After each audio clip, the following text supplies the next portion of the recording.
Pourquoi la douleur de perdre 100 euros est-elle deux fois plus intense que le plaisir d'en gagner 100? C'est fascinant quand on y pense. Nous nous croyons rationnels. Nous pensons être des créatures de logique, héritières des Lumières. Mais mettez un graphique boursier qui chute de 10% devant un être humain, et soudain, retour à l'âge de pierre, l'amygdale s'active, le cortisol grimpe, c'est la panique.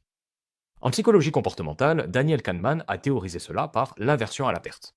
Nous sommes câblés pour survivre, pas pour optimiser un portefeuille sur 20 ans. Et c'est là que la bourse devient un exercice philosophique de haute volée, bien plus concret que de dire Sénèque dans un bon fauteuil. S'intéresser à la bourse, c'est s'obliger à pratiquer le stoïcisme au quotidien. Le marché est, par essence, hors de votre contrôle. Il pleut, il vente, les cours montent, les cours descendent.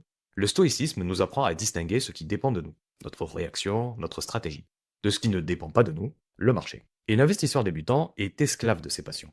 Il achète par euphorie quand tout est cher et vend par terreur quand tout est bas. L'investisseur aguerri, lui, apprend la discipline émotionnelle.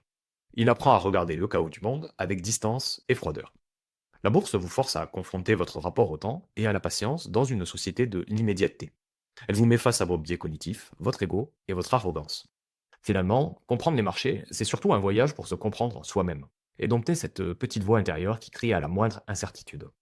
C'est une thérapie par l'exposition au risque. D'où cette interrogation fondamentale sur la nature humaine. Pensez-vous que la sagesse consiste à éliminer tout risque de sa vie pour avoir la paix?